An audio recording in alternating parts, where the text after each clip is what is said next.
pessoal, sejam bem-vindos a mais um episódio do nosso ObservaCast. Hoje nós vamos conversar sobre conselho tutelar e as medidas socioeducativas. E para isso, temos o prazer de receber aqui o Sidney Telles. Muito prazer, muito obrigado por aceitar o nosso convite, Sidney. Prazer, pessoal, e eu que agradeço nesse convite, me sinto honrado de estar falando aqui para vocês, né, sobre um tema que é o que eu abordo há mais de 40 anos, né? Isso, e para começar, a gente quer saber um pouquinho da sua trajetória, que você se apresente, conte um pouquinho dessa tua trajetória, sua relação com esse tema. Eu tenho 66 anos, né? 2 filhos, uma filha, 5 netas, 2 netos e uma bisneta, e tem 2 bisnetos aí vindo a caminho ainda. E atuo nessa área da infância e da juventude desde que eu era adolescente, né? Nos movimentos da Igreja Católica, né? Comunidades eclesiais de base, nas SEBs, no Movimento Nacional de Meninos e Meninas de Rua, na Pastoral de Favelas. Então, esse tema, né, de crianças, adolescentes e jovens sempre me atraiu, porque nós ouvíamos muito dizer que o futuro do Brasil pertencia às crianças e aos jovens, né? Mas eu já estou com 66 anos e esse futuro ainda não chegou. A gente continua lutando para ter esse futuro, mas a luta, viver é lutar, né? Só a luta muda a vida. E comecei a trabalhar diretamente com adolescentes em conflito com a lei em 1991, em Nova Iguaçu, num programa do Estado, que era o Centro de Recursos Integrados de Atendimento ao Menor, que hoje é Centro de Recursos Integrados ao Adolescente, né, de atendimento ao adolescente. Era o CRIAM, hoje é CREAD. E fazia parte do antigo Centro Brasileiro para a Infância e Adolescência, CBIA, que, né, na sua extinção, criou os órgãos estaduais. Aqui no Rio de Janeiro foi criado o DEGASE, né, e a FIA, né, o DEGASE, que cuidava das medidas socioeducativas, né, que atendia os adolescentes e as adolescentes em cumprimento de medidas socioeducativas, e a Fundação para a Infância e Adolescência, que era para criança e adolescente que necessitasse de algum apoio, né, institucional ou social, né, que não eram os adolescentes aos quais se atribuíam as práticas de atos infracionais. Eram as medidas protetivas, né? A FIA era responsável pelas medidas protetivas. E na criação do DEGASE, em 1993, né, nós ainda estávamos subsidiados pelo governo federal, até que o Estado se estruturasse para ter, para gerir o seu próprio sistema. E em 1994 foi realizado o primeiro concurso, né, para ocupação dos cargos, né, dentro desse novo departamento que foi criado no estado do Rio de Janeiro. E o DEGASE, em 94, nesse concurso, ele só tinha 3 unidades de internação. Era a antiga Escola João Luiz Alves, que ainda, né, tem esse nome, o antigo Instituto Padre Severino, que hoje é o Dom Bosco, né, e o Educandário Santos Dumont, né, que era o feminino, a unidade de atendimento feminino, que hoje é o professor Antônio Carlos Gomes da Costa, né, que eles chamam de PAC-GCA. E nesse primeiro concurso, foi disponibilizado 150 vagas, né, para agentes educacionais, 118 masculinos e 32 femininos. 32 femininas porque a unidade de atendimento às adolescentes, né, às quais se atribuía a autoria de ato infracional, era uma unidade que tinha menos adolescentes, né, segundo eles, para serem cuidados. E nesse concurso, né, para 118 agentes educacionais, vieram profissionais de várias categorias, né? Muitos educadores, né, muitos administradores, mas poucas pessoas com experiência anterior de atuarem na defesa dos direitos de crianças e adolescentes. E eu fui uma dessas pessoas que já tinha essa experiência anterior, e ali eu encontrei alguns adolescentes que já tinham contato em situação de rua, eles em situação de rua, eu como educador também, né, que atuava em movimentos que atendia esses jovens e essas jovens em situação de rua, e nos próprios crianças, né, hoje criados, né, a gente tem sempre que fazer aí, né, uma reformulação dos termos, né, porque até se adequar, né, à nova nomenclatura, né, porque nós vínhamos do antigo Código de Menores para o Estatuto da Criança e do Adolescente. Então, a minha experiência específica com adolescentes em conflito com a lei, principalmente adolescentes em conflito com a lei, ela vem desse processo, né? Antes eu, né, nos movimentos, né, sociais, né, nas comunidades eclesiais de base, na pastoral de favelas, a gente tinha esse contato muito com os jovens das comunidades. Eu trabalhei durante algum tempo como voluntário na Cidade de Deus, então lá eu pude também ter o contato, né, com jovens que viviam numa área de muito conflito, né, de muitas disputas em função da violência do território, né? E a gente tem que ressaltar que o território não era violento, o território era violentado o tempo todo, né? Pela ausência de políticas, né? Por uma política equivocada de segurança pública, por falta de políticas de saúde, de educação, de transporte, né? Quem morava na Cidade de Deus tinha uma dificuldade enorme de acessar o restante da cidade. Então, a gente foi compreendendo que aqueles jovens que adentravam no sistema eram frutos, né, principalmente da ausência das políticas públicas do Estado. E Sidney, agora para introduzir de fato o assunto, né, o que são as medidas socioeducativas? Que você tanto aí trouxe toda essa trajetória histórica, né? O que elas são?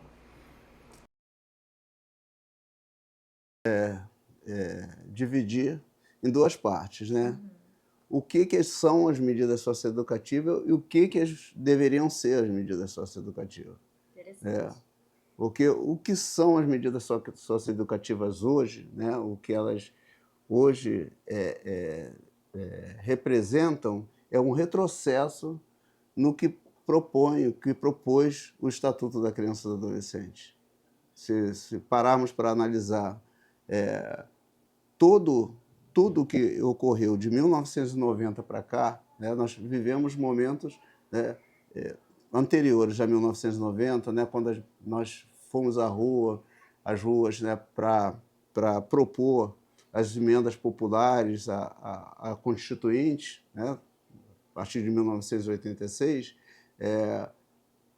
era um sonho, né? Era um sonho a gente ter um sistema que cuidasse das crianças, né? Até então, as crianças eram consideradas como seres, né, sem direito nenhum, né? Eram objetos de política, né? E aí nós fomos à rua para transformarmos essas pessoas que eram objetos em sujeitos de direitos.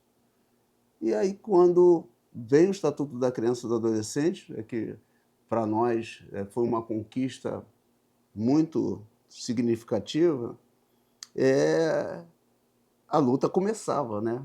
Para nós, não era a concretização de um sonho, era o início de um trabalho árduo que nós sabíamos que tínhamos que desenvolver para que o Estatuto fosse cumprido, né? Lembro que em 1992 nós fizemos o segundo encontro nacional de meninos e meninas de rua e educadores, né, com representação de todo o Brasil, de todos os estados da federação. E o lema do encontro foi: o estatuto está aí, só falta cumprir. 1992, né? Hoje estamos aqui em 2024 e o estatuto está aí, ainda falta cumprir, né? Apesar, né, já houveram várias mudanças e nós temos ainda um estatuto a ser cumprido. Então, as medidas socioeducativas, como o termo já diz, deveriam ser medidas socioeducativas. O que hoje nós temos são medidas punitivas.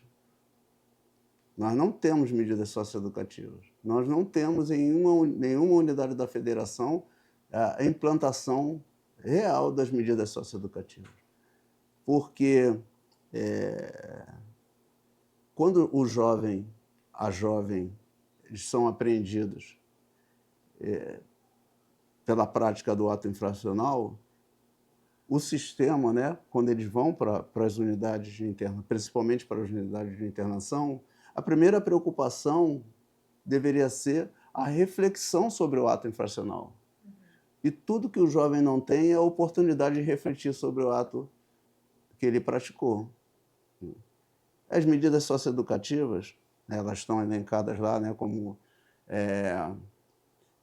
advertência, né? Na verdade, a primeira deveria ser a remissão, né? Remissão porque a partir do momento, né, que se identifica que não há gravidade, uma gravidade, né, daquele ato praticado, né, que todos os dias milhares, milhões de pessoas praticam atos infracionais. De alguma forma a gente infringe alguma lei.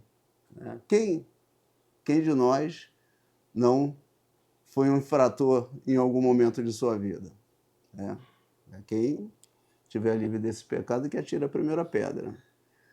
E aí a remissão, né, seria o primeiro, né, essa primeira proposta, né, de só o fato do adolescente, da adolescente ser levado a uma autoridade policial ou judiciária, né, isso já deveria causar algum impacto para esse jovem.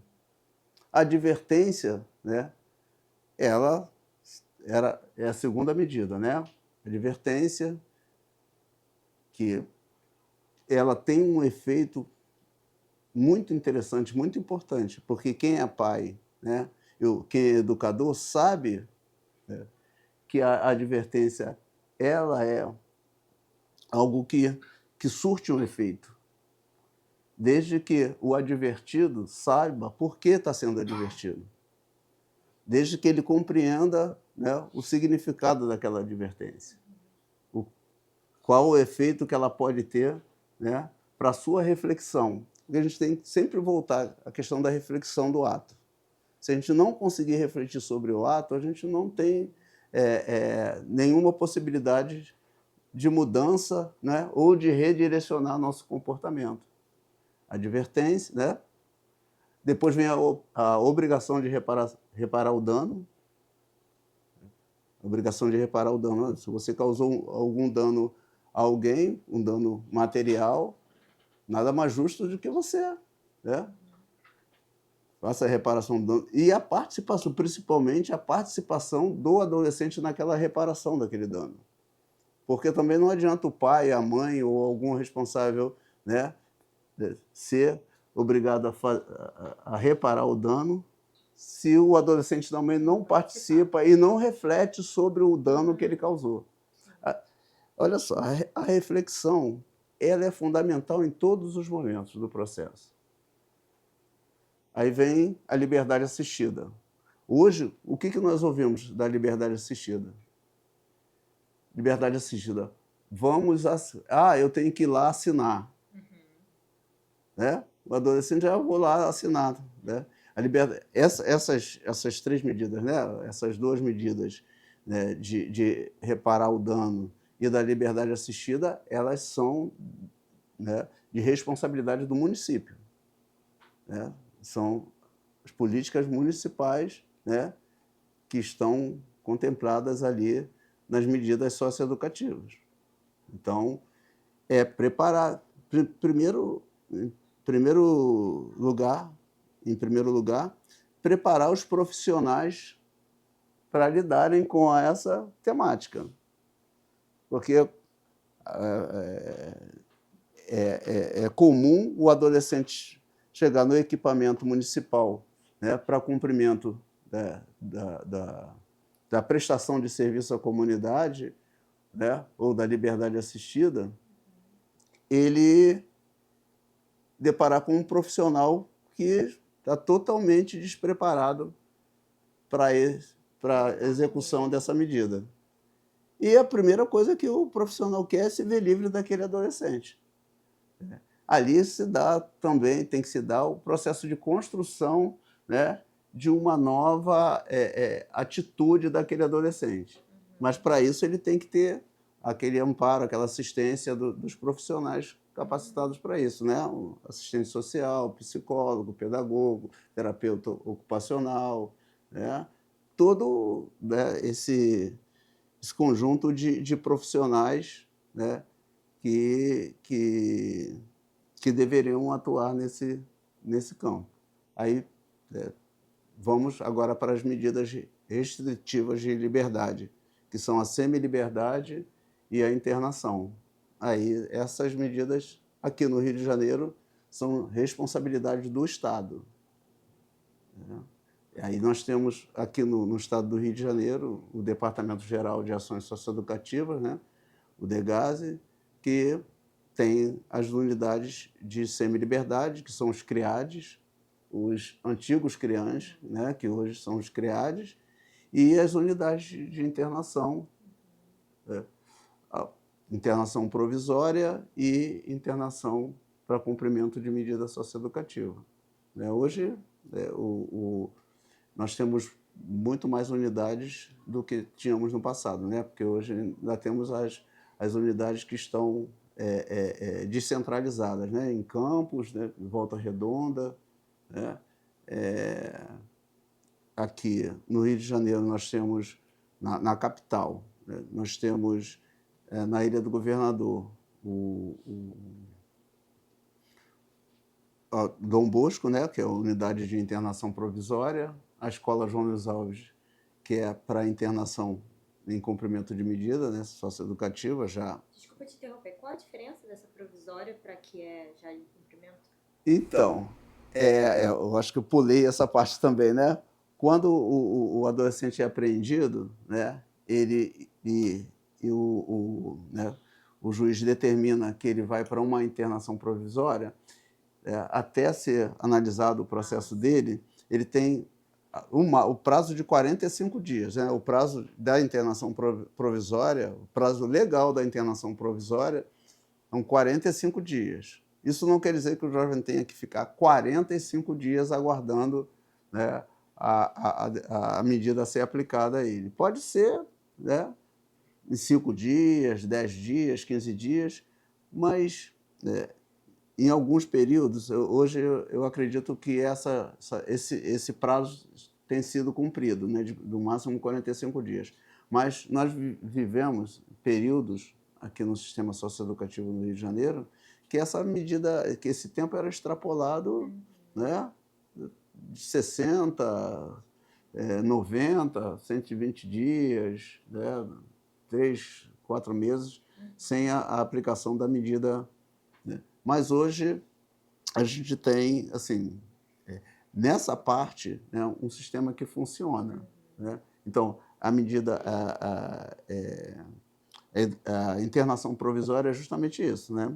Aguardando a análise, né, do processo, né, até que, né, os atores se manifestem lá, Ministério Público, Defensoria Pública, o próprio Judiciário, um estudo social, né, daquele adolescente enquanto ele está ali cumprindo a medida de internação provisória, o serviço social, psicólogo, né, pedagogo, todos né? Aquela equipe multidisciplinar né, estão analisando as condições socioeconômicas daquele adolescente e da família e da comunidade, né, acolhê-lo de volta.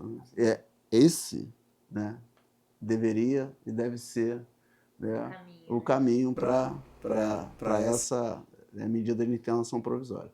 Agora, quando o juiz determina que o adolescente vai ficar internado, aí dependendo do ato infracional, né, essa medida pode ser de 3 meses a 3 anos, né, dependendo da gravidade do ato infracional. Aí, a cada 3 meses, né, no mínimo a cada 3 meses, esse jovem deve ser reavaliado, né? Essa medida deve ser reavaliada para progressão ou não, ou manutenção da medida. Então, progressão, né? Quando ele tem a progressão, ele vai para a semiliberdade. Mas na execução da medida, né? Na determinação da medida, quando ele está na internação provisória, ele também pode ser encaminhado para a semiliberdade. Não necessariamente ele precisa ir para a internação, não necessariamente ele de acordo com a avaliação do caso, né? de acordo com a avaliação. E o que é a semiliberdade? A semiliberdade, o adolescente vai para uma unidade que tem uma relação direta com a comunidade, né? Os CREADs não são uma unidade fechada, né? Ela é aberta para a comunidade e se relaciona com a comunidade para que o jovem acesse os serviços da comunidade, serviço de saúde, né? A educação. Ele está na semiliberdade, mas ele estuda na escola, né, da comunidade. Ele pode realizar cursos profissionalizantes, participar de atividades esportivas, recreativas, interna e externamente, né? E, normalmente, ele, nos finais de semana, ele vai para né, o convívio familiar. Então, ele sai à sexta-feira e retorna na segunda-feira ou no domingo, né? Essa é a medida de semiliberdade. E você trouxe, né? Então, os adolescentes, eles têm, que cometem, que infringem a lei, né? Cometem esse ato infracional, tem essas possibilidades, essas medidas que você trouxe, né? A remissão, a advertência, a reparação, né? A liberdade assistida, a semiliberdade e a internação. E qual é o critério para se decidir qual dessas medidas vão ser aplicadas aos adolescentes? Ou quais deveriam ser, né? Os critérios. Então, quando você fala são os critérios, né? Os critérios deveriam ser objetivos, né? Mas eles são muito subjetivos, né? Então, do entendimento, né, dos atores ali, né? Principalmente do Poder Judiciário. Qual o fluxo para tomar essa decisão, né? Como ela se... Analisar todas as possibilidades, né? Porque assim, eu defendo o seguinte: quanto mais severa for a medida, quanto mais longa for a medida, pior é o efeito que ela causa nesse adolescente, né? O que, na verdade, se propõe não é uma medida socioeducativa, é um castigo, né? E o castigo, a gente sabe que não surte efeito nenhum. Eu vou voltar de novo a algo que assim, que eu entendo como ser fundamental para a execução da medida socioeducativa: a reflexão. A reflexão. Castigo não te leva a refletir sobre nada. Castigo só faz você crescer a revolta dentro de si próprio. Né? Porque quando você conversa, né, sobre a pessoa, quando você estabelece um espaço de diálogo, né, de reflexão, a possibilidade da resolução do conflito, ela é muito maior do que quando você simplesmente aplica ali o castigo.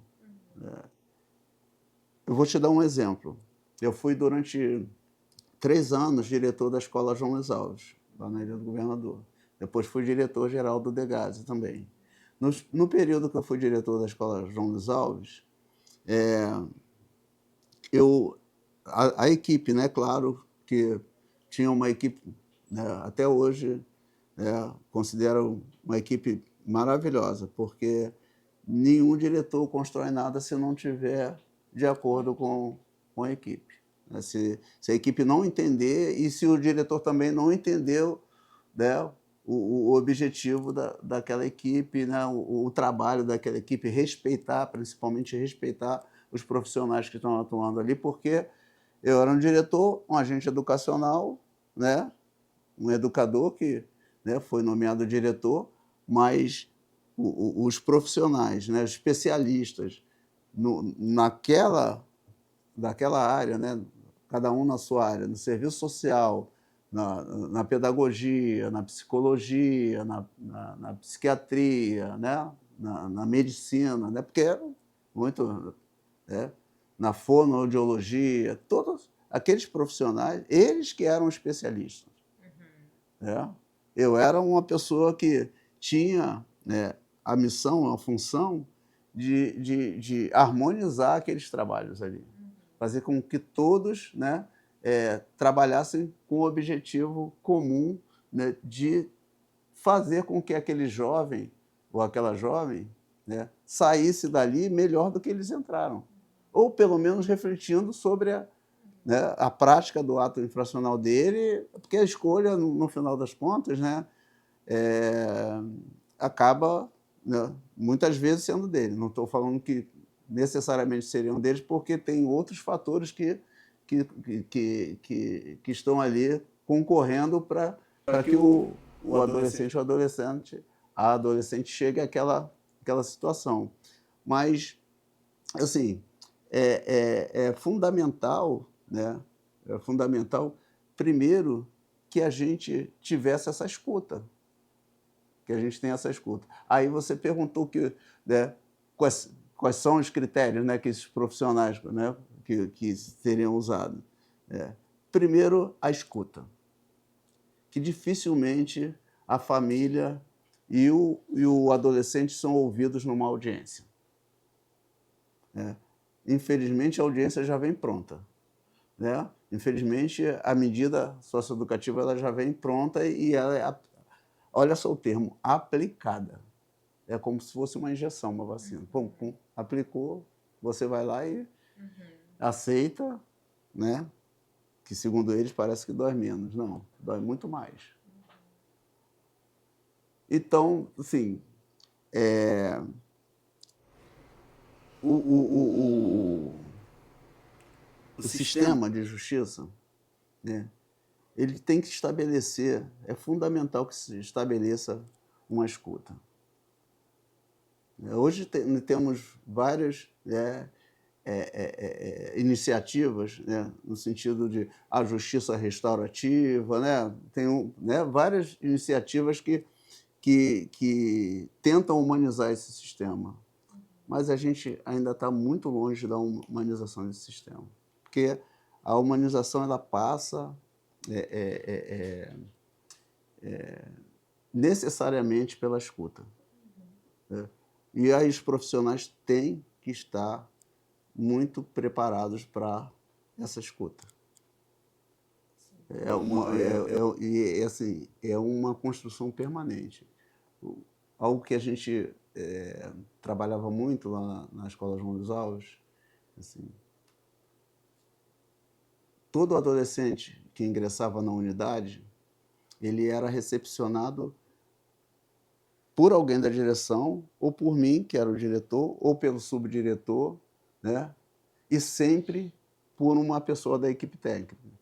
Quando não era a diretora técnica, que era uma profissional da psicologia, era por alguma outra pessoa da equipe técnica, ou alguma outra profissional designada pela direção técnica. Mas nunca o adolescente era simplesmente colocado dentro da unidade como se fosse uma mercadoria ou como se fosse um objeto. Ele sempre tinha a acolhida, sempre tinha a recepção.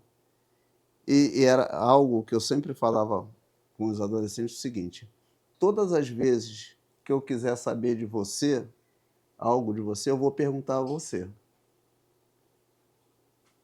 Por quê? As pessoas perguntam, mas por que você falava isso? Porque nas unidades socioeducativas é comum, assim, se o adolescente vai falar com o diretor, é porque ele vai entregar alguém, né? Entre aspas, vai fazer, né? Como eles dizem no jargão deles, X9, né? Vai entregar alguém. E aí todos os adolescentes já sabiam que quando um adolescente ia falar comigo, ia falar sobre ele, sobre a vida dele, não ia falar sobre mais ninguém. Então, não tinha, como eles dizem, não tinha essa neurose de que o adolescente não podia falar com o diretor. Todo mundo podia falar. E, assim, quem conhece a estrutura da João dos Alves, né, os adolescentes, os alojamentos dos adolescentes ficavam no segundo pavimento. No primeiro pavimento, salas de aula, né, equipe técnica, né, todos os outros serviços, secretarias. Mas no segundo pavimento eram os alojamentos, que hoje são celas, né?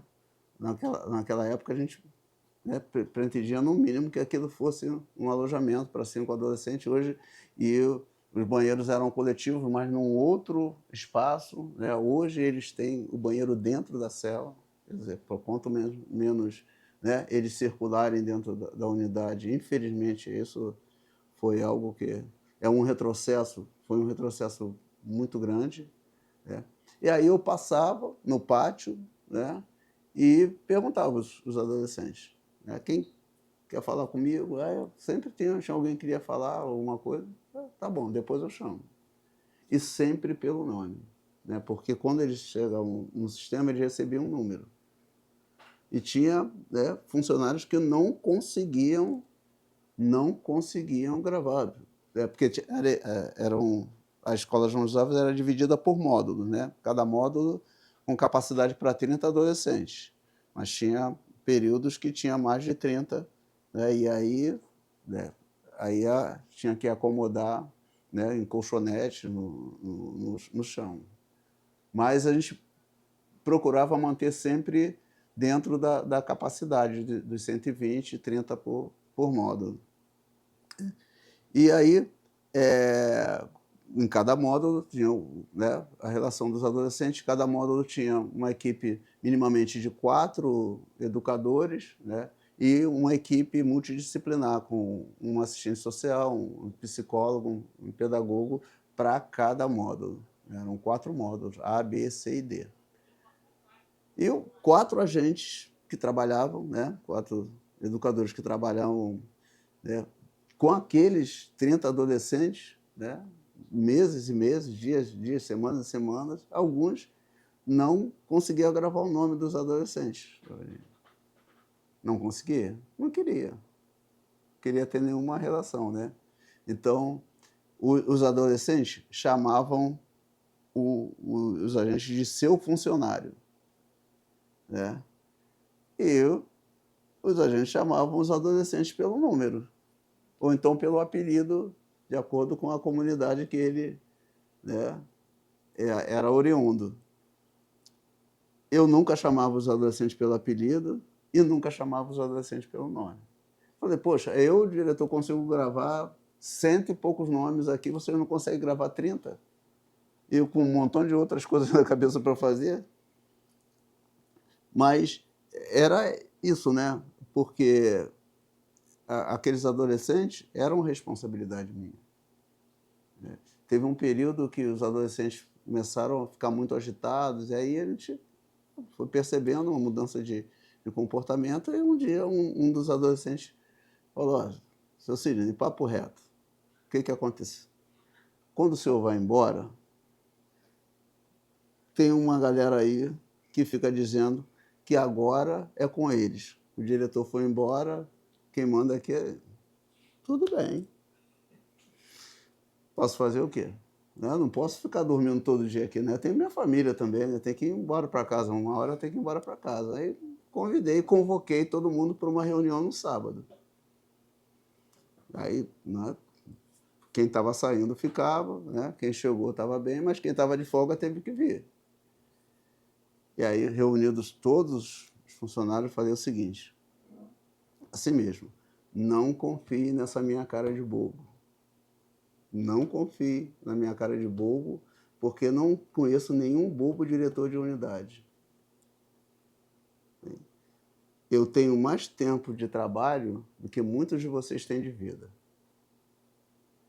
Então, eu respondo por esses adolescentes até quando eu estou na minha casa dormindo, mas responsabilizo qualquer um que fizer algo que não estiver dentro da lei.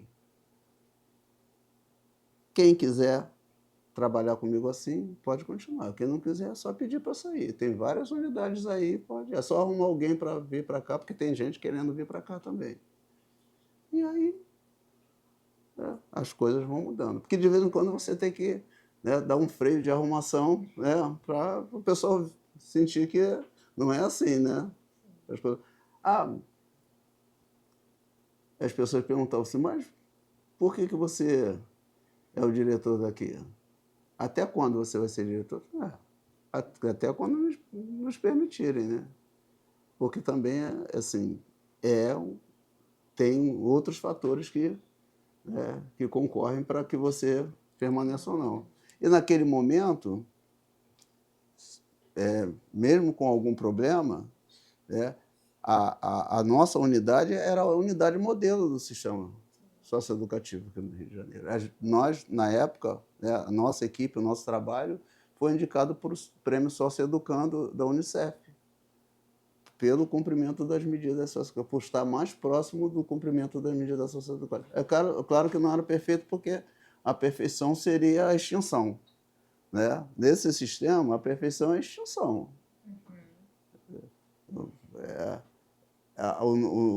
Quando me perguntavam assim, qual é o teu sonho para cá? O meu sonho era ser o último diretor da João dos Alves, que ela deixasse de ser uma unidade socioeducativa e se tornasse, né, para quem conhece o espaço lá, se tornasse uma escola técnica, um espaço que atendesse milhares de jovens dessa comunidade, porque a gente tinha uma comunidade, né, a Vila Joaniza, atrás da escola João dos Alves, que hoje é a comunidade do Barbante, lá na Ilha do Governador, que, né, imagine, todos os jovens lá tinha teatro, né, um auditório para 900 lugares, né, quadra coberta, piscina semiolímpica, né, um campo, né, society, né, não era um campo de tamanho oficial, mas maior do que um society e menor um pouquinho do que o oficial. Imagine aqui tudo a serviço da comunidade. Um centro profissionalizante, né, oficinas profissionalizantes, hoje, né, foi, né, fatiado tudo aquilo ali. Né? Hoje tem a Escola de Gestão Socioeducativa, que é muito importante, né? Uma escola de formação permanente dos servidores, mas, sim, é um espaço subutilizado, né, em função de uma política hoje que é mais uma política punitiva do que educativa. Mas dentro da ideia, né, que você trouxe de ser uma política mesmo de socioeducação para esses jovens, né, de conseguir trabalhar, como é realizado, na verdade, o acompanhamento desses jovens? Você trouxe muito sobre a equipe multidisciplinar presente nessas unidades, então como é feito esse acompanhamento, como deveria ser feito, né? E quais são os direitos desses jovens quando estão ali em cumprimento dessas medidas socioeducativas? Então, aquilo que a gente falou no início, né? O que é e o que deveria ser, né? Assim, quando o jovem vai para cumprimento de medida, né? É aplicado para ele a medida socioeducativa de internação, o único direito que ele perde é o direito de ir e ver, né? De ir para a rua, né? Quando ele quiser, na hora que ele quiser, do jeito que ele quiser. Os outros direitos têm que ter todos garantidos, né? O direito à educação, à saúde, né? ao lazer, né, ao esporte, à profissionalização, né? E principalmente, algumas pessoas usam o termo de tratamento, ser tratado, né? Principalmente ser cuidado. Esse acompanhamento mesmo. Cuidado, né? E cada um, né, com as suas, né, particularidades. Cada um é único, né? Então, hoje eles têm tratamento, mas não têm cuidado. Eu sei que você é contestado por muita gente, né? Mas tem, né, tem pessoas que estão dentro do sistema resistindo, fazendo, né, fazendo acontecer, profissionais super qualificados, mas é o sistema. É o sistema. O sistema hoje é um sistema que prioriza, né, nem a segurança, porque segurança é cuidado, né? A contenção é em detrimento da educação, da socialização. Não é ressocialização, é socialização, porque eles sabe, eles não deixaram de ser socializados e vão ter que se ressocializar, né? É uma maneira diferente deles verem a sociedade, diferente do que foi imposta a eles até então, até eles chegarem lá, nesse sistema. Eu sempre digo que o Degasse é a última trincheira da sociedade, né? A medida socioeducativa é a última trincheira da sociedade. Quando a sociedade, todas as políticas falharam, o adolescente, né, sobreviveu, está lá na unidade de internação. Se o sistema falhar, toda a sociedade falhou. Porque todos nós temos responsabilidades com quem está lá. Inclusive, tem para efeito de pesquisa de vocês, né, o Degasse fez um convênio na década de 90 com a UERJ, né, que, né, foi várias ações, capacitações dos servidores, né, pesquisas dentro do Degasse, traçando perfil, não só de adolescentes, mas dos servidores também, e assim, concomitantemente com as pesquisas que eram feitas dentro da sociedade, em outros setores, chamado Responsabilidades. Quem tiver oportunidade de, né, desse trabalho todo, né, teve uma publicação chamada Responsabilidades. É muito interessante. Ele já tem mais de 20 anos, mas é super atual. Esse trabalho é super atual. Porque isso ali diz quem tem responsabilidade com o quê. Depois disso, nós tivemos o SINASE, né? Que era como se fosse regulamentação das medidas socioeducativas, né? Da aplicação das medidas socioeducativas, né? O SINASE, Sistema Nacional de Atendimento Socioeducativo. Sim, o SINASE seria totalmente desnecessário se o Estatuto da Criança e do Adolescente fosse cumprido na sua íntegra. Está regulamentando porque o negócio estava sem regra nenhuma. Todo mundo, cada um fazia o que queria, ao arrepio da lei. Por que vocês conseguiam fazer um trabalho interessante na João dos Alves? A gente não inventou nada, a gente só assumia o que estava aqui, ó. O Estatuto da Criança e do Adolescente, procurava seguir ao máximo, porque nem tudo dá para seguir, porque a gente não tinha as condições necessárias para fazer tudo que a lei determinava.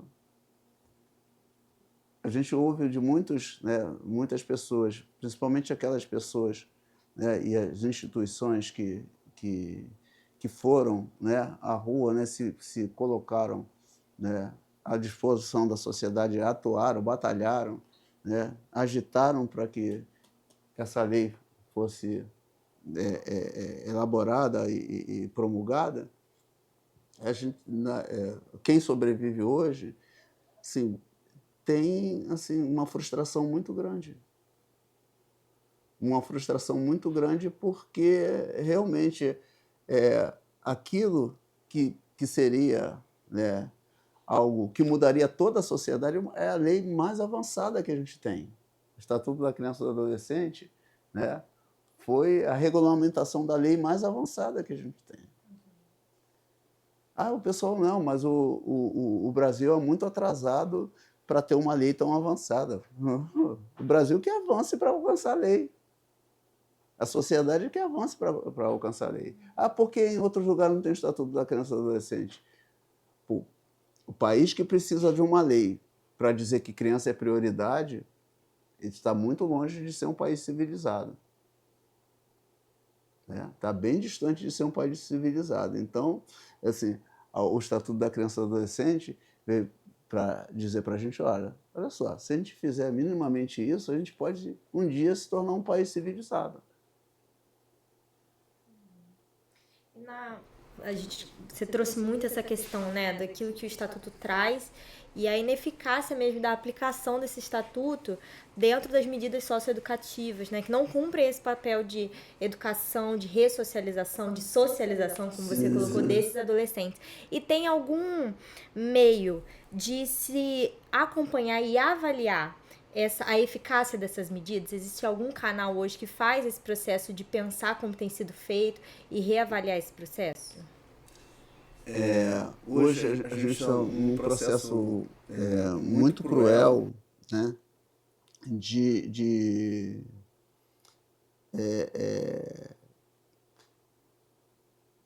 destruir. Assim, eu gostaria de usar um termo menos agressivo, mas é um processo de destruição desses mecanismos, né, de fiscalização, de elaboração, né, e de promoção. Principalmente os conselhos. Né? Os conselhos foram totalmente desmantelados, né? Nesses últimos 4 anos, então, né, desde 2016, né, que a gente, né, teve diretamente esse golpe, né, porque a gente nunca deixou de ser golpeado, né, a sociedade brasileira nunca deixou de ser golpeada. Né? Eu, com meus 66 anos, eu nunca, né, vivi um momento. Tem um momento os momentos que eu acho que eu não vivi isso, era um momento que eu não tinha consciência da sociedade que eu vivia. Né? A partir do momento que a gente toma consciência da sociedade que a gente vive, a gente percebe que antes de nós a gente já não representava nada para quem detém o poder. Né? E aí, assim, essa questão do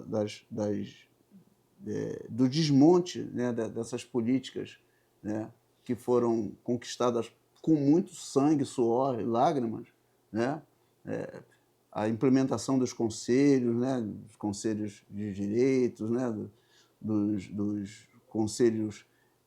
Hoje, né, a instrumentalização, a apropriação indébita dos conselhos tutelares, né, isso é um retrocesso na política.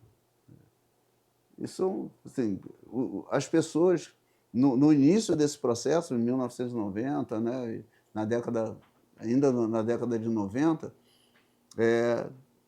alguns setores da sociedade não se preocupavam com essa questão. É claro que o Estatuto foi atacado desde do seu nascedouro. Né? As pessoas falam muito. Hoje o tema que está em voga, né, é o PL 1904, né, que é a lei né, que beneficia os estupradores. Né?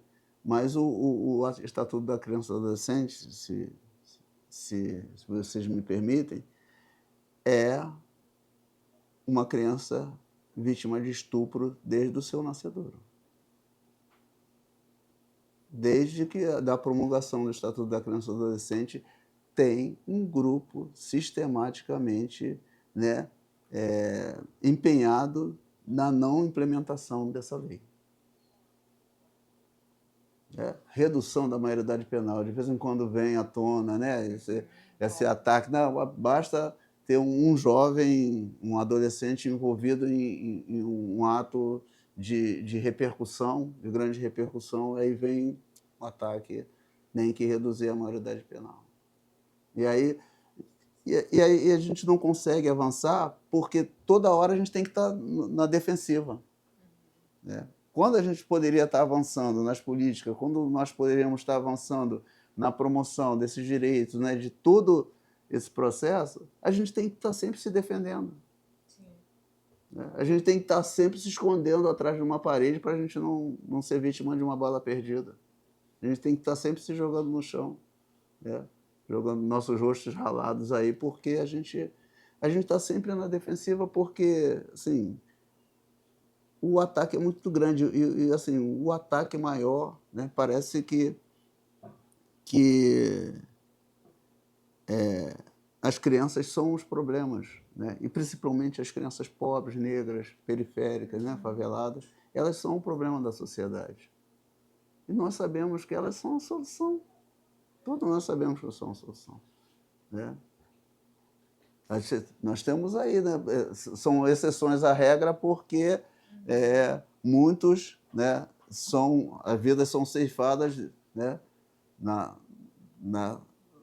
na sua infância, né? Mas eu sempre uso algo que eu já escuto desde criança, né?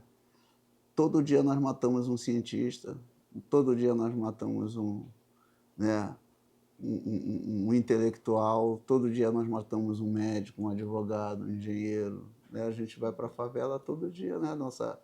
A política, né? Essa política, né, de insegurança, né? Ela todo dia mata uma mente brilhante, todos os dias. E o impacto, né, dessas medidas, as consequências dessa medida na vida desses jovens, né, é algo muito avassalador, como você mesmo colocou. E aí, sobre isso, quais são os obstáculos, né, na vida desse adolescente, nesse processo de ressocialização, de reinserção social? Se você acha que tem alguma influência, como você mesmo colocou, da mídia, né, na imagem desses adolescentes em conflito com a lei, como você colocou dos casos, né, e esses impactos mesmo que essa medida, que passar por esse processo até a internação, né, acarreta na vida desse jovem. Eu acho que o impacto é assim, é da sua concepção, né? Desde que tem determinada parcela da sociedade que acredita, entende, né, que essas crianças, né, essas mulheres que geram essas crianças, né, essas famílias, né, essas comunidades que geram essas crianças, elas são o mal da sociedade, o câncer da sociedade. A gente ouviu de um governador, né, que as mulheres pobres, faveladas, são fábricas de bandidos, né, de marginais. Um governador que depois ficou preso durante anos, né, e hoje está, né, medidas restritivas de liberdade em função de crimes praticados contra toda a sociedade.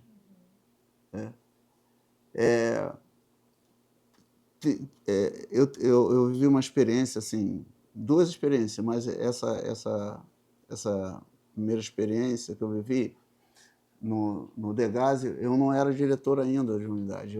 A gente desenvolvia um trabalho de horticultura e jardinagem com os adolescentes e tinha um dos adolescentes, ele tinha uma cicatriz no rosto e ele, assim, ele não sorria de jeito nenhum. Ele fazia atividade com a gente, ele era muito, muito responsável naquilo que ele fazia, mas ele não conseguia sorrir. E ficamos meses, né, ali naquela atividade. Era uma pessoa, um menino assim, que assim, super responsável. O que você desse de responsabilidade, conversasse com ele, tinha umas sacadas assim, interessantes, né? Quando o Betinho morreu, a gente estava numa atividade, no dia da morte, nós soubemos da morte do Betinho, a gente estava lá numa horta, né, plantando, colhendo, fazendo as atividades da horta. Aí nós tínhamos sempre um momento de reflexão, né? A gente fazia o estudo do Estatuto da Criança e do Adolescente, algum artigo do Estatuto da Criança e do Adolescente. Aí a gente perguntou, vocês sabem quem era o Betinho? Aí ele respondeu assim, ele sempre caladão na dele, mas ele falou assim, não era aquele moço que não queria que ninguém passasse fome? Que é a resposta mais completa do que essa? Né? Simples, simples. Ali, assim, a gente vai ganhando. E depois nós descobrimos que aquele menino, ele havia se envolvido com atos infracionais, né, na comunidade, e ele, um dia, né, ele foi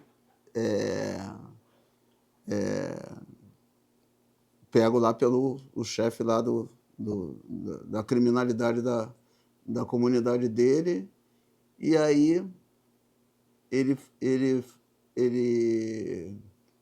esses, né, essa pessoa lá, como um castigo para ele, deu um corte no rosto dele, cortou o rosto dele com uma faca, com um canivete, sei lá. E aí ele contou isso para a gente, né? Num momento assim de reflexão lá, no momento que ele resolveu se abrir, ele contou isso para a gente. E aí, quando teve a audiência dele, né, para reavaliação, aí o futuro, um companheiro nosso, foi acompanhar essa audiência. Nessa época, o juiz, né, era um juiz, eu não vou citar o nome dele aqui, porque senão os outros vão ficar aborrecidos comigo. Mas esse juiz era o único juiz que ouvia os adolescentes na audiência, ouvia os adolescentes, ouvia a família do adolescente, ouvia o educador, né? E por isso que o nosso companheiro foi nessa audiência, acompanhar esse menino, porque ele queria dar a declaração dele, né, na audiência, pela progressão da medida. E aí esse menino teve a medida progressiva e a gente começou a conversar com ele da possibilidade dele fazer uma cirurgia plástica no rosto, né, para tirar aquela cicatriz, porque quando ele voltou da audiência pública, quando ele voltou da audiência da reavaliação da medida, ele voltou sorrindo, ele tinha um sorriso mais bonito que a gente tinha visto ali. Ele voltou sorrindo e agradecendo esse nosso colega Futuro, porque o Futuro fez a defesa dele e o juiz permitiu que o educador fizesse a defesa dele na audiência, né?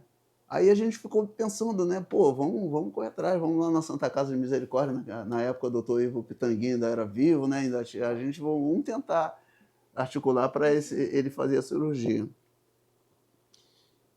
E ele, sabe, ele voltou para a comunidade dele. E aí, quando a gente foi procurar a avó dele, porque era a pessoa que era a referência dele, a avó dele comunicou que ele tinha sido assassinado.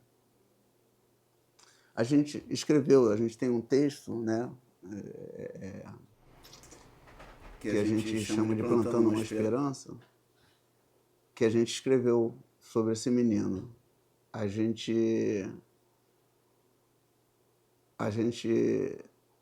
escreveu no livro que a gente tirou as garras do leão, do tigre, e devolveu o tigre para a selva. Porque a avó dele falou que quando ele chegou na comunidade, ele foi chamado pelo líder lá da criminalidade. É porque a gente tem que deixar isso bem claro, né? Porque as comunidades têm vários líderes, né? Não tem só os líderes tem as lideranças positivas da comunidade, que são na verdade, que são as referências, né? Eu nem gosto muito de usar esse termo líder comunitário, eu gosto de usar o termo referência comunitária, porque são as referências positivas da comunidade e que normalmente não são as pessoas contactadas, né, pelas autoridades quando elas vão nas comunidades, né? E aí a avó dele falou que ele foi lá e ele se negou a voltar para aquelas práticas, e aí ele foi assassinado.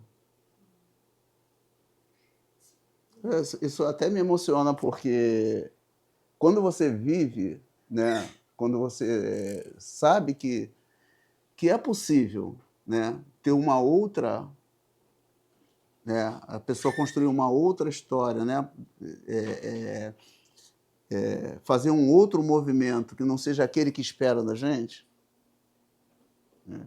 Esse meu amigo sempre fala comigo assim, cara, você foi o negro que deu errado, né? Você, nascido em comunidade, órfão aos 14 anos, tendo que ralar, trabalhar, né?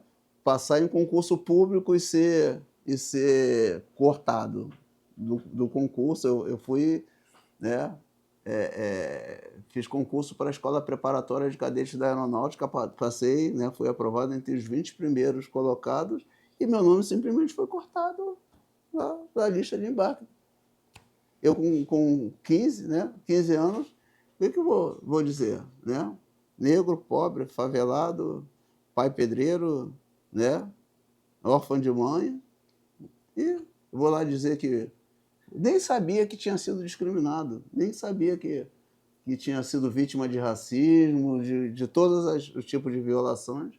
E até se dissesse naquela época, né, 1974, ia profundamente se não fosse morto como subversivo, já com 15 anos, né?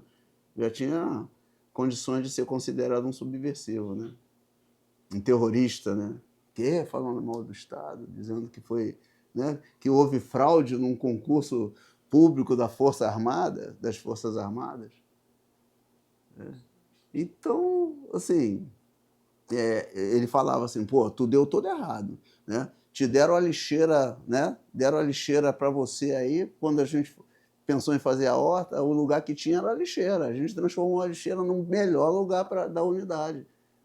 Até os médicos encaminhavam os adolescentes para a nossa atividade. Assistentes sociais, psicólogos, olha, tem um menino ali que está com problema. O problema era do sistema, o menino era... E a gente sempre falava, tentou fugir?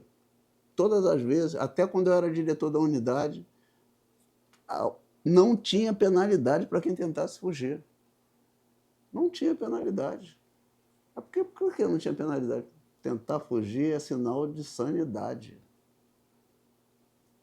Tentar fugir de um sistema desse que oprime o tempo todo, você está num lugar que você foi obrigado a estar ali. Você não foi por livre, por espontânea vontade. Não é um parque de diversões, não é nada que...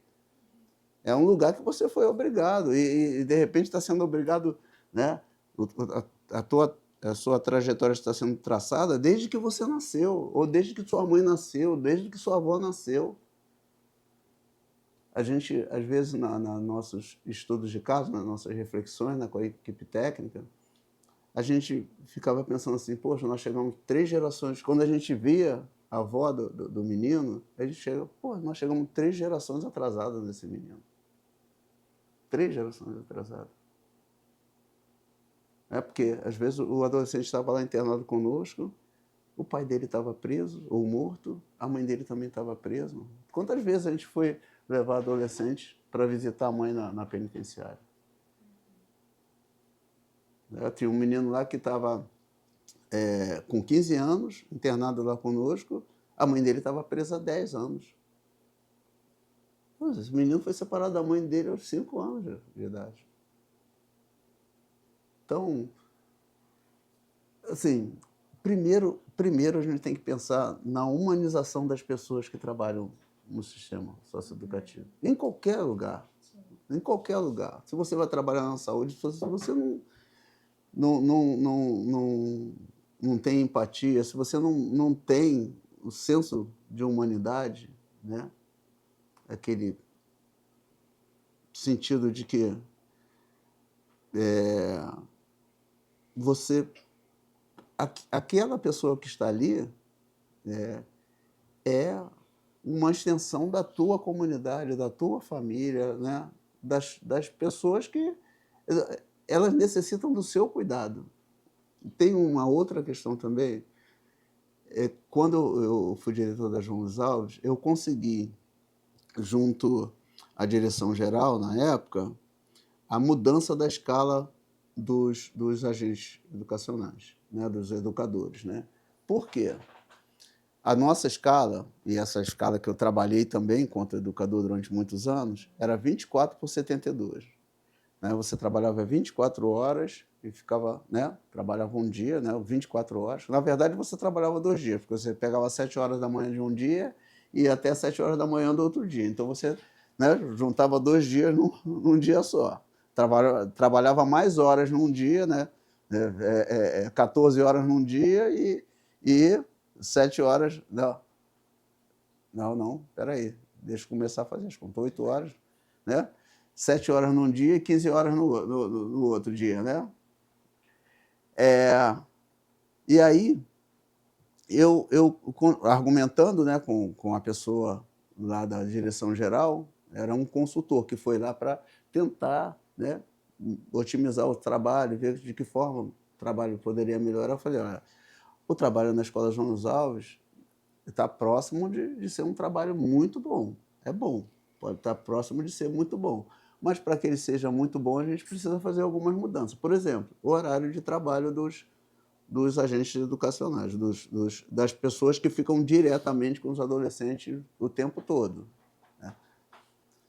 Vamos mudar a escala de 24 horas para 12 horas? 12 por 60.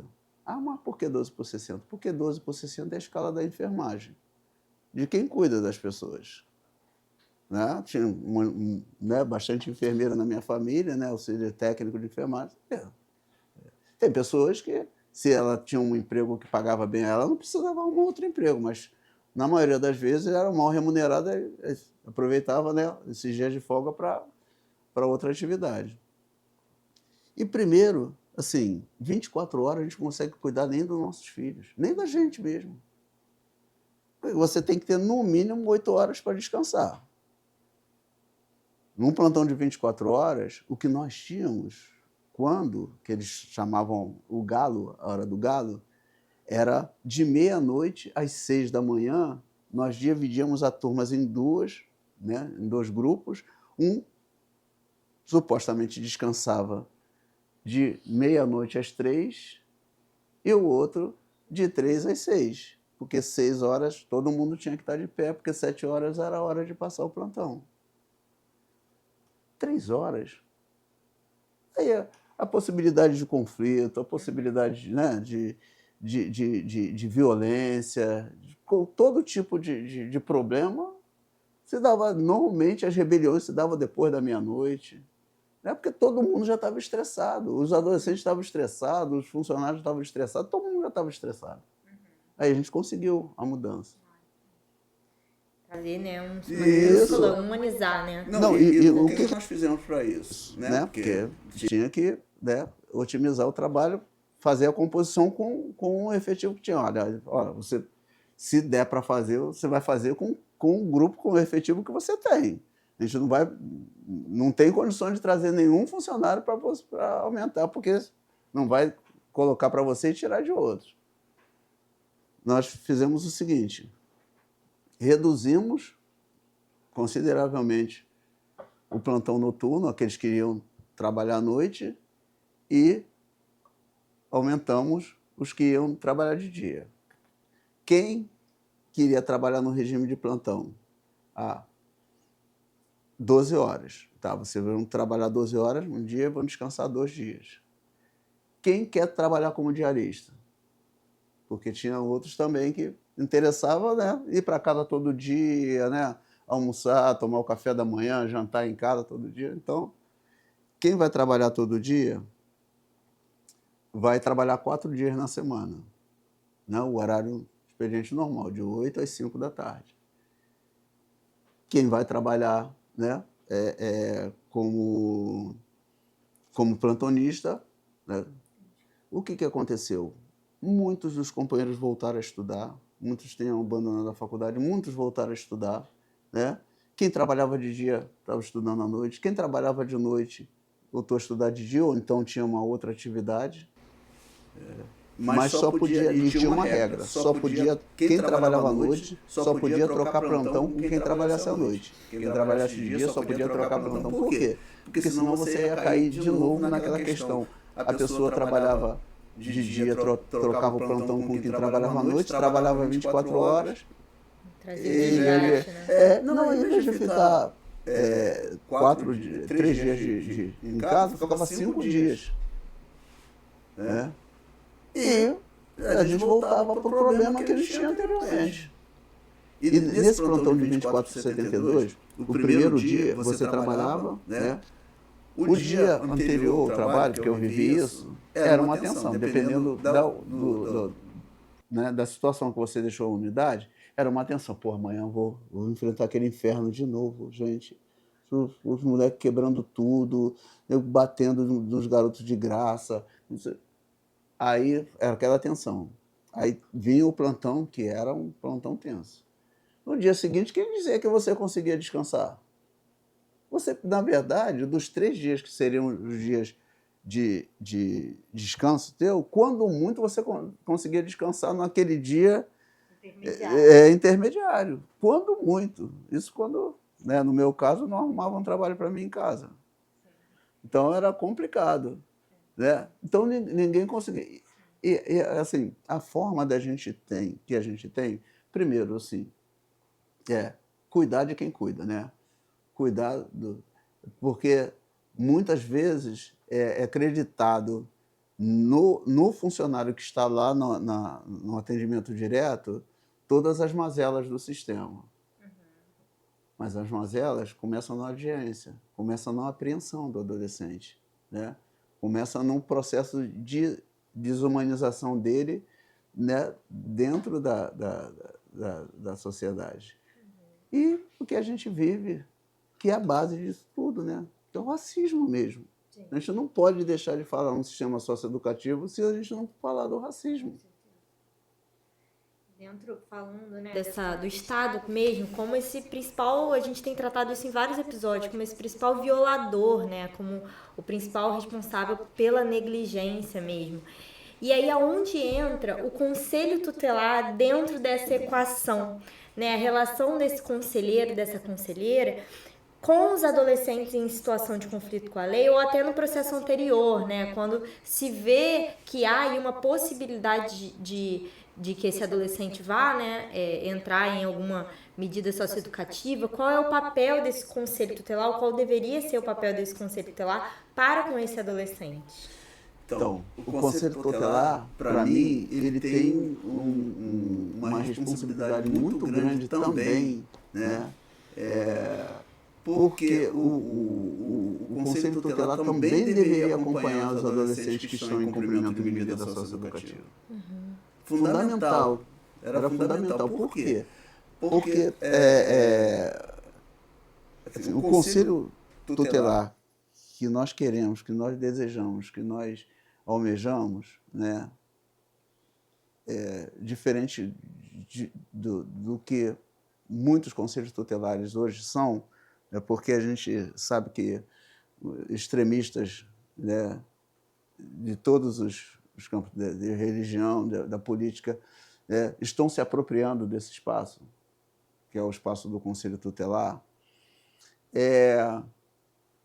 O Conselho Tutelar deveria ser o reflexo da comunidade, né, a representação mesmo da comunidade. Por isso que é um processo eleitoral, né? Por isso que eles são escolhidos pelo voto popular, né?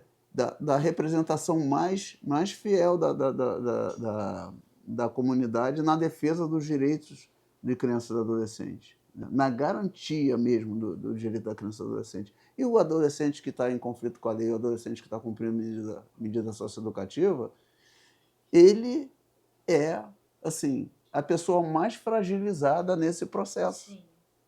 E aí que deveria ter uma atenção especial do Conselho Tutelar. A gente sabe muito bem que aí nós voltamos para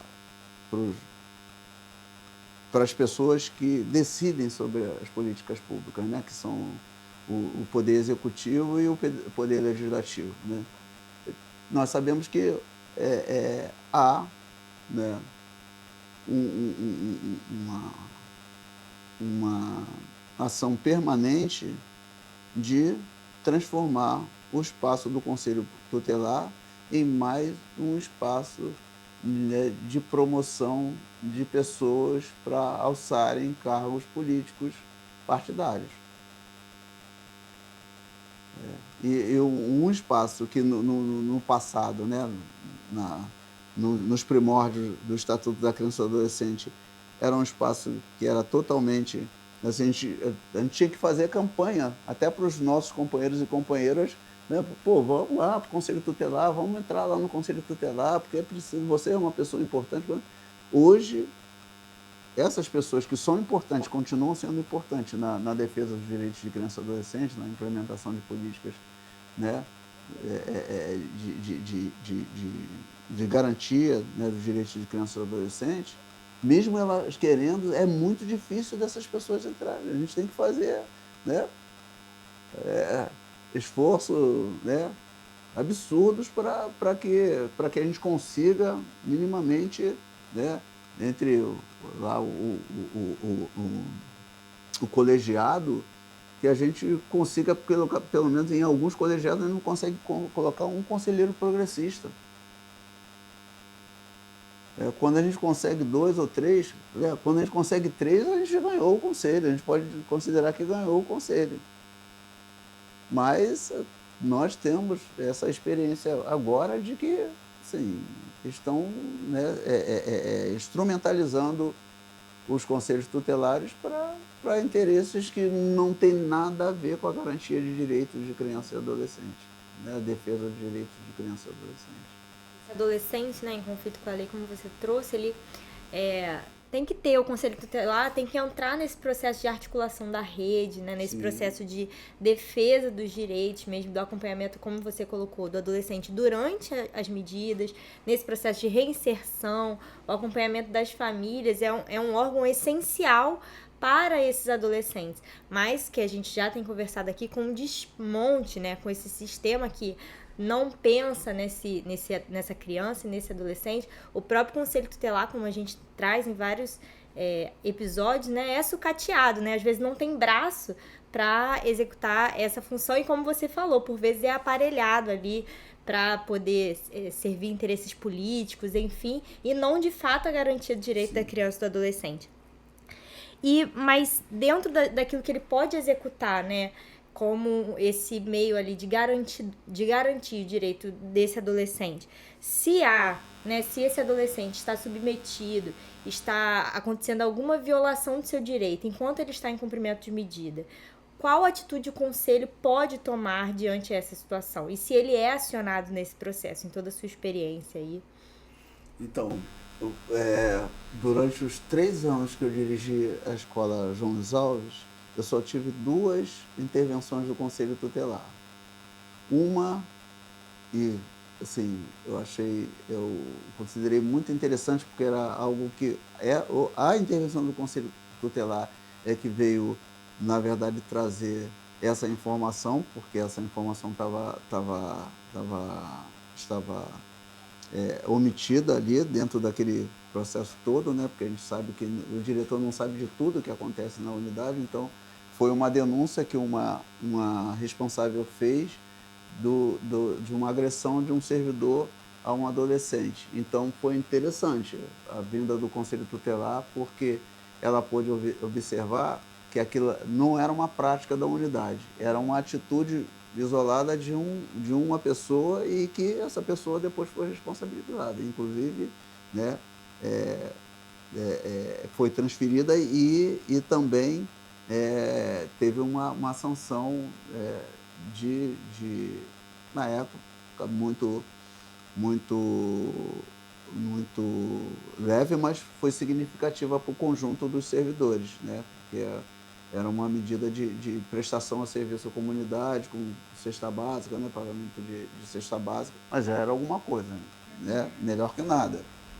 E a outra foi uma mais positiva ainda, foi uma intervenção no Conselho Tutelar de um município do Sul Fluminense, que os profissionais do Conselho Tutelar atuaram para garantir que os familiares de um adolescente que estava internado pudessem visitá-lo, conseguindo, inclusive, transporte na prefeitura, né, o transporte do próprio Conselho Tutelar, levava os familiares para realizar a visita ao adolescente. Então, a gente pôde ali também, junto com a equipe técnica, né, conversar sobre outros adolescentes da região que estavam com cumprimento de medida, que não era nem do mesmo município, mas que eles se articularam com conselheiros tutelares daqueles municípios para que dessem uma assistência, pelo menos à família dentro do município, para o mais rápido possível a gente pudesse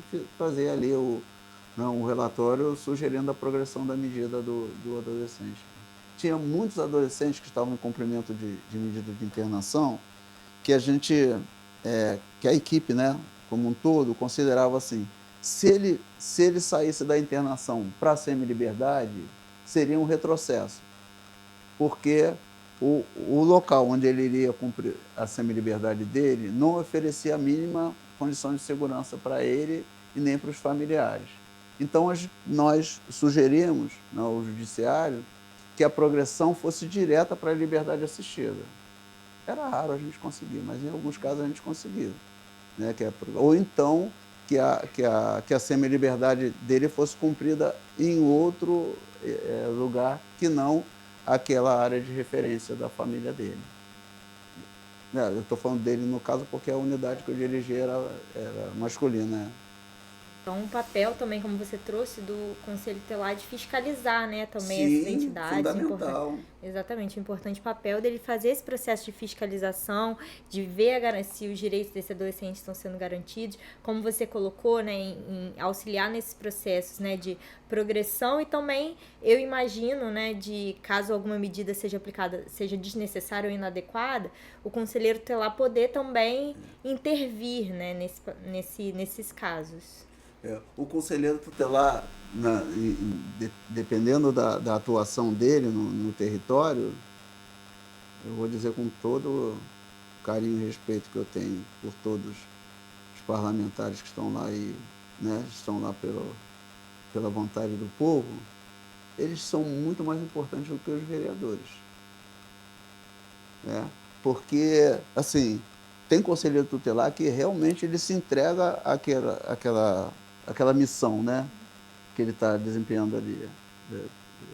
Com todas as precariedades, né? Hoje tem no Rio de Janeiro uma carência enorme de conselhos tutelares, né? Não é nem 10, 20% do que o município necessitaria de conselhos, né? Mas, assim, ainda temos aí alguns que realmente honram, né, a escolha que fizeram, né, e os votos que receberam para estarem nesse espaço. E eu acho fundamental, assim, essa iniciativa, né, da Secretaria Nacional de Defesa da Criança e do Adolescente, e aqui a UFRJ está nesse caminho também, né, nessa iniciativa da Escola de Conselhos. Né? Trazer também, né, mesmo aqueles que não têm muita afinidade, mas que estão lá, né, que eles, a partir dessa formação, né, dessa capacitação, eles entendam onde eles estão. Porque tem muitos que estão lá, não entendem que estão, porque eles estão lá, né, atendendo, inclusive, orientações de pessoas né, que prometeram a eles um emprego. Né? E isso não é um emprego, é uma missão.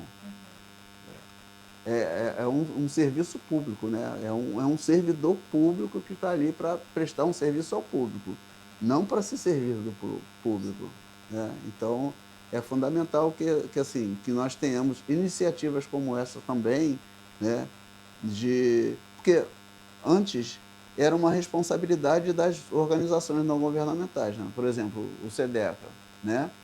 É uma organização que já vinha nesse processo, né, de capacitação de conselho, mas ele não é um órgão público que tem recurso para sair por aí fazendo essa capacitação. Então, precisava também ser demandado, né, pelos gestores, né, pelos conselhos municipais de direito da criança e do adolescente, né, e ter recursos para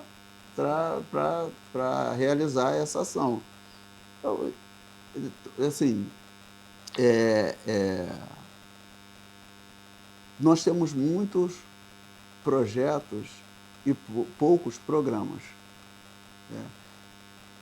E além de poucos programas, a gente tem uma dificuldade muito grande de transformar até esses programas em políticas públicas. É fundamental que a gente recupere essa importância, né, da atuação dos conselhos tutelares, dos conselhos de direitos, né, principalmente dos conselhos municipais, né, de defesa do direito da criança e do adolescente, para nós realmente fazermos com que a sociedade entenda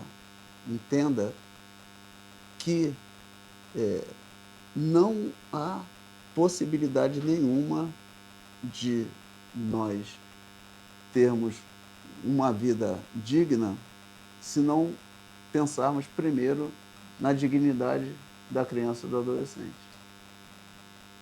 Foi uma aula, né? Esse encontro da gente, essa conversa hoje foi uma aula com tantas histórias e tanta experiência do Sidney. Muito obrigada por trocar com a gente, por trazer tanto seu conhecimento, sua bagagem, tantas histórias. Foi realmente muito, muito bom.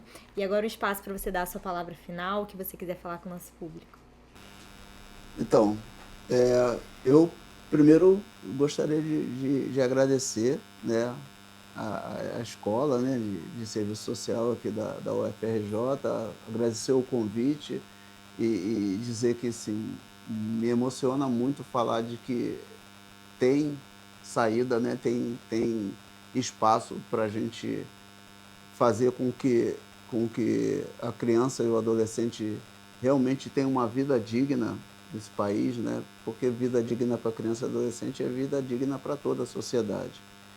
E dizer que aqueles e aquelas que ainda continuam na resistência, né, que continuam aí acreditando que é possível fazer diferente do que é proposto para a gente o tempo todo, que não é nem proposto, né, é imposto para a gente o tempo todo, só depende de nós. Depende de nós. E eu não tenho, como eu falo para os meus amigos, eu não tenho o direito de me aposentar da luta, porque se eu estou aqui hoje, é fruto da luta dos meus antepassados, né? Se eles não tivessem lutado, se eles não tivessem resistido, eu não estaria aqui hoje. Com essas palavras incríveis que a gente encerra esse programa. Muito obrigada a você que nos acompanhou até aqui. Siga o nosso canal, se inscreva no nosso canal, siga a gente no Instagram, deixe seu comentário aqui. E muito obrigada pela sua audiência. Tchau, tchau!